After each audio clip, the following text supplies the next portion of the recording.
Hello, Changguan. Thank you for coming to my podcast. My channel is called Learn by Doing, and this is my first episode. You can participate in our conversation very much.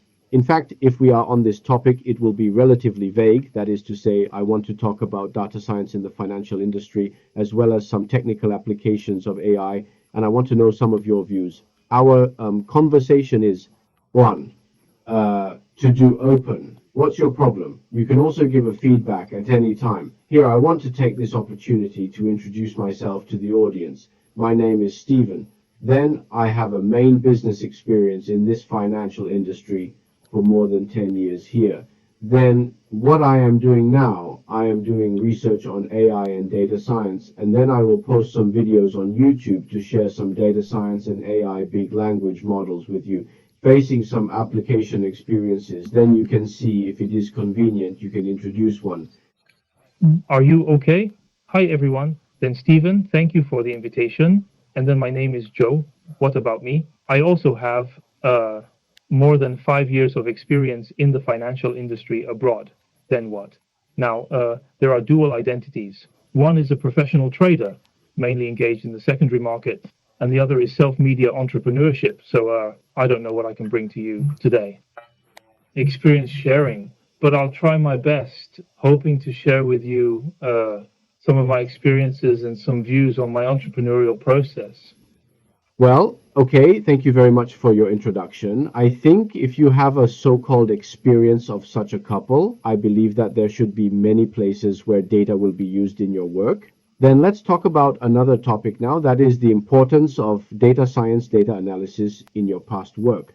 For example, in fact, data science is more about how can we obtain data, how can we use data or get some insights from this data. It can help us make some decisions, and you can convert these data into some resources or tools that can help us complete a matter. Then can you talk about the past, your past, and the present, and importance of this continued analysis for your work? Well, everyone should be familiar with trading, right? I'll start with trading first. In fact, there are many different types of trading. You may be used to knowing subjective traders and quantitative trading. The so-called subjective traders are represented by me, or I am the main one. Like me, we have to be subjective traders to operate computers in our own way of trading. Then what? There is also a kind of education called data quantification, which uses big data and then goes. Aligned with the market, quantitative trading, which is a competitive trading method, applies at my level as a subjective educator. Data is used less, but it will also be used, but as a transaction, quantitative transaction sources have very high requirements for this data. They may use a large number of books to support its decision-making in ER. This backtesting and tracking of the data, and then including a future judgment estimation and probability analysis. Yes, so from the perspective of transaction, data analysis or data science is actually not only the future, but now it will be a very important field in the future. Then, even for a subjective trader like me, I will use some data, because when we are doing a review, we are not saying that trading is only about current decisions, but also a review of the future and the past. When doing a review, we have to use historical data, and this historical data will even be extended to more than 10 years. So if there is a better historical data. We say that an analysis and summary of historical data, or an ER logic of historical data, will bring great convenience to our review. This is what I'm sharing with you from the perspective of a trader. Okay, thank you. Thank you. Thank you very much for your analysis. In fact, I have done some projects recently. As far as stock trading is concerned, I have a small project about stock trading. Actually, I want to say I also have a lot of insights that is in the process of reviewing this historical transaction in the past.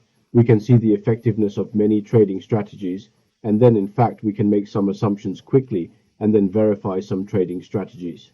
I think this can indeed bring us some reference for the future. But I also want to say that because we are entering the industry, there is often a saying that past performance cannot represent future performance. This is actually what we have in advance. You need to pay attention to when you have data. So this, okay, thank you very much for sharing. So let's take a look at the next one now. The problem is to say, that is to say, data in the process of your entrepreneurship, did you drive some decisions of your creativity? What I just talked about is, for example, if we are trading, are there other aspects that have a great impact on you and your work? Well, just now I mentioned that I have two identities. On the one hand, I am a professional educator, and on the other hand, I am also a self-media entrepreneur. Data indeed plays a role in self-media entrepreneurship. Can't say 100%, at least it's a key role. Before we do a video or do this project, what we value most is data analysis. For example, if we play a card that we think is good, or if we say that we do a good direction, it's just you personally, or we look at what we do as our own angle, but in fact, we have to pass after hitting this thing to the market and then giving it back to us. Data to finally get this direction. Is it right or wrong? So, in fact, from this perspective, data is a key factor in determining where we really should go, how we should go, and whether we are going well or not. That is from my recent video broadcasts and this, from the experience of the media. What we think is good is sometimes not necessarily good because you can't get one in terms of data. Feedback, but sometimes we feel that we just want to try the direction. Here suddenly a very explosive video will appear. At this time, we will analyze it through data. For example, this video is watched by more men or women. At this time, we will judge this group of people, its age ratio, or even its regional ratio, and then what? Through these things, we can analyze our audience or the people that will come to our channel. What kind of specifically are they distributed in? What kind of state are they distributed at all levels? Then let's summarize some experiences based on these data acquisitions and then go do the next video planning.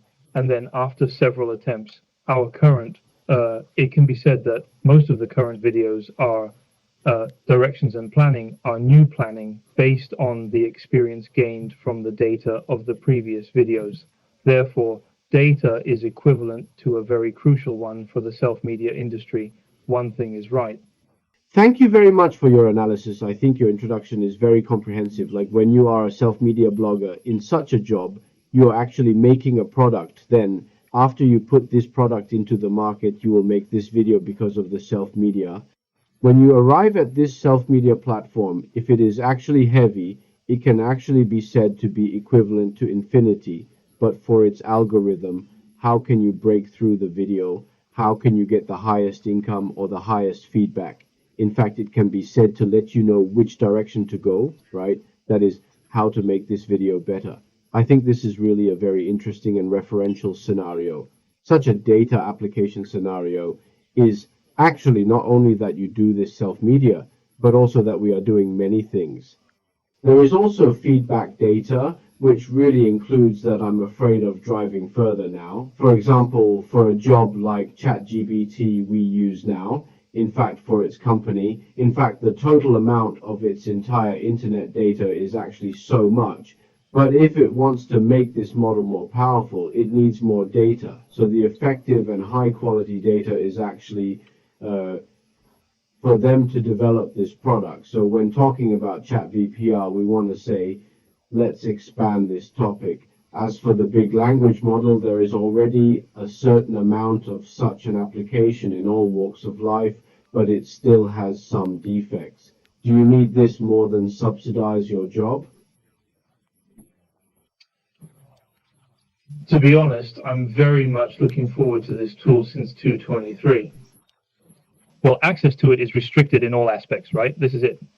In the process of my actual work, the application scenario is, well, the one that is neglected or can't be applied is the possible application which has not been habitually developed.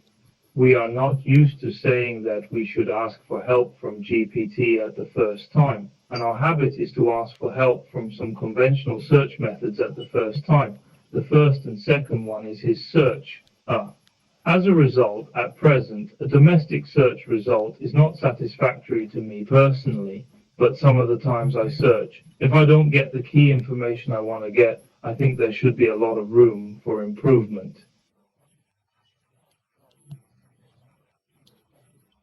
Okay, yes, because my topic about A is actually included in YouTube now, because apart from our simple chatbot, which is such an application of our chatbot, it has now been expanded to many aspects, such as the multi-motorcycle model. We can just input some other information, voice, video, and image to the model, and now its output is not only an answer, but also an answer in this multimodal scenario, such as the reply is also pictures and videos. In fact, there are many application scenarios, but it does still have some limitations. Now, I think some research directions are to make it more accurate. One of his fantasies is hallucination. Of course, I think it's not too late for you to start studying this thing now. I think because the current model is better, it should be more accurate in solving your user needs in the future, and it will also make you take fewer detours, because there is also a situation. For example, if we simply rely on this big meta model, his answer will only be based on his training. That is to say, on the one hand, his reply and his knowledge is limited. What about the other? If he says you don't use some tools to do some internet search? In fact, the reliability of his reply may not be valid, so I'll just talk about it poorly. So ChatGPT, I believe you should know it and you should have used it, right? What do you think of ChatG? Do you think it has any advantages? My first opinion is whether it can be all free. It still costs money, okay? Its functions, in fact, you can feel very powerful when you first come out, whether its data or functions are good. At least at the learning level and at the work level, assistance and labor liberation. I think it's very big. For example, if I want to write a code before, then I definitely have to start learning from the basic code. But now you only need to write your requirements in it, and it can give you the code or even a final program. So these things are greatly, which reduces this, we call it labor or learning cost. This is very obvious. And then add to this, I personally position it in, because I don't have many application scenarios. I personally position it in a, that is, heavy hand. Most of the answers he gave me were something I didn't know. I needed answers that would have taken a lot of time to study before. This is one aspect of his improving labor efficiency and learning efficiency.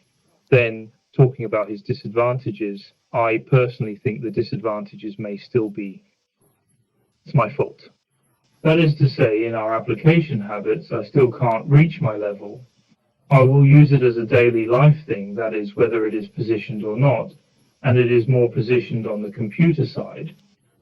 This, in fact, my feeling is if it can be positioned on a daily life mobile phone and can also be used very downstream, I think it may be more convenient. This, I may be, no. Well, it's not very professional because I don't really use it a lot. Actually, There are many feelings that are very close to you, such as the work efficiency it provides us. However, if we give him all the things about writing code, in fact, we also need to keep learning the code, because sometimes, the code he wrote, there are some details that we still have to pay attention to and optimize in the future. And then you have scenes when you talk about this life. In fact, I have a feeling that is to say, it is one after all. Chatbot, such a basic design, is the most popular on the mobile app, and it is also to do a question and answer. It is said that applying it to some other scenarios may require some creativity. For example, I shared one with you before, that is to say, let him make a shopping list, and then with emoji, it's not estimated that too many people will do it. Such a boring test. But I remember that after finishing it, I think it's quite interesting, but let most people think that it can penetrate into life. Their company has now developed such new models, one by one, which can lead you to operate the computer according to the needs of your excellent goods. I think the next step of this technology, the core may be faster and faster, that is to say, we can let this model help us act as an agent and we will take care of it. Then I don't know if you have ever heard of the Perplexity tool. This place is not advertising for it, but in fact I haven't used it because it is charged. Then now I think ChatGPT should be basically enough. That is to say, Why did I mention this tool? Because he is similar to his goal D, but he puts more emphasis on finding some third-party data clerks to prove the validity of his reply. For example, if you ask him his first idea is that he can make a lot of quotations, do a lot of citation, and then let you tell you that his answer is well-founded. Then recently they have also developed some new functions, such as real-time acquisition of this transaction information, including your acquisition of stocks. Do you know anything about this piece of tools, or do you think they have some market potential?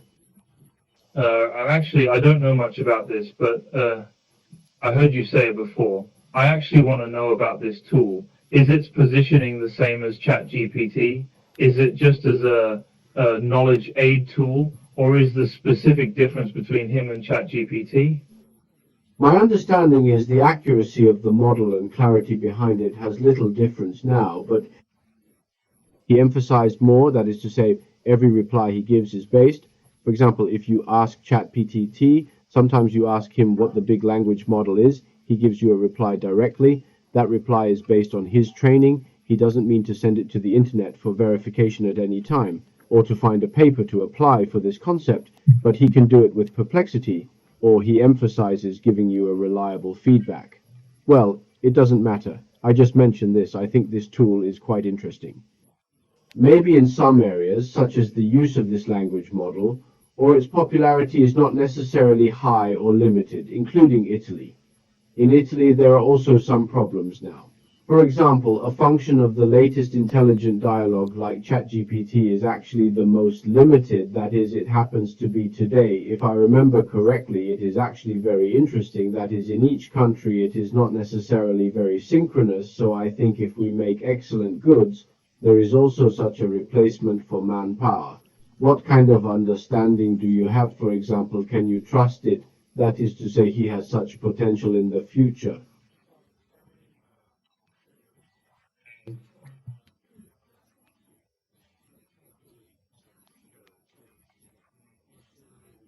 Part of the manpower. That's right. Before, because of me, I have to talk to you about this from my trading level, because I have talked to many people about this alternative work before. And some people have mentioned that you traders will be replaced by AI one day. It can be said that if I just told you about a classified subjective trader and material trading, in fact, quantitative traders are more likely to be replaced by AIT, and subjective traders are less likely to be replaced by AIT. Why? Because subjective traders. The difference between traders in this way lies in the decision-making process. The decision-making process of quantitative traders is based on some analysis of data or some probabilities of data, but the decision-making process of subjective traders is not only related to the analysis of data, but also related to this individual, that is, a person's personality and temper, and then the pattern or grandness of his support reserves is related to many, many things, so it is said.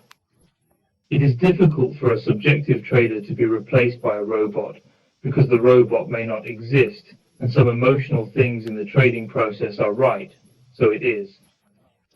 Personally, I think, as far as I'm concerned as a subjective educator, it is more difficult for it to replace my job, but it can be, I personally think it can replace some workload in transactions. As for what it is, I don't know exactly, but it is definitely possible. Then as for other industries, I think it is simpler for you, for example, what? Well, video editing in the video industry, these things used to be very troublesome. Now maybe AI, you are, when AI meets and tells him what you want to do, he immediately gives you an animation that may have been very difficult to make before. Therefore, I think the degree of substitution of AI in different fields may be different, and some may even be completely replaced. But what about some? It can replace part of it, but cannot completely replace it. For this, in short, AI is right. I hope it will be helpful to humans. It should not replace humans, but just use it as a helper. If it completely replaces humans, then I think in terms of development, from the long-term and longer-term perspective, there will be problems in human development for you. Thank you very much for your...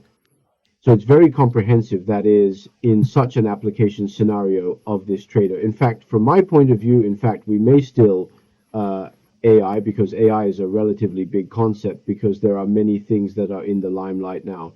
Invest this fund in the big meta model and the development of some model development robots. In fact, for AI, let's disassemble its concept. In fact, like what you just mentioned, that quantitative trading may use that. Some models of machine learning have some models because we can know what the parameters of each link mean. That is to say, it is a relatively transparent robot, and you can accurately judge what kind of transactions to do at a certain point in time. Moreover, it is impossible for us to achieve such a model that is 100% accurate now. If you tell him what to do, the reply he gives you is the only accuracy, or it is difficult for us to see through such a project and a model now, just like he has a veil. Now, many scientists are trying to make him explainable, that is, he can go and explain it. In fact, this is also a lot of research being done, like what we are doing. I also agree with what you said, that is, he has a lot of potential. But how much is this potential? We need to see that it may still have some differences in different application scenarios. In addition, I also think it is a tool for us to improve work efficiency. In fact, it shouldn't be a replacement for all human beings. Then let's go back to data science and this application of AI in the financial field. In fact, you talked a lot just now. Which directions do you think may become this data science AI in the future, such as South China Sea in the financial field? And that is to say, the future data science AI. What kind of changes do you think he will have in the future? This is a bit tricky again, so I'll just say it casually because I really don't care much about it. First of all, I think the so-called South China Sea means that there is a lot of room for development. My first reaction is AI, its positioning, and what is it? A person who talks to me, or a tool that can help me solve problems? My feeling is that if he can be positioned as a tool to help me solve problems, it will become a big blue ocean space. Because he is just a person who talks to me, I actually have to do the rest. If he can be a tool to help me solve problems, that is, after I tell him my needs, he gives me a result, and I don't have to do many things. There is a difference in the middle. Now, what I know about him is that he may be able to help me solve some problems to some extent, but he still can't reach my life at all. I am an ordinary person, I am not a scientist, and I am not a computer engineer. I think this is my expectation for it, and it may also become a blue ocean in the future. AI's ER, a set of tools made, it's called Stephen's tool, about shopping list. In fact, it solves the result problem I just mentioned. He helped me to have a conversation. Or, from a set of my demand output with him, I got a list that I didn't have to sort out myself at last.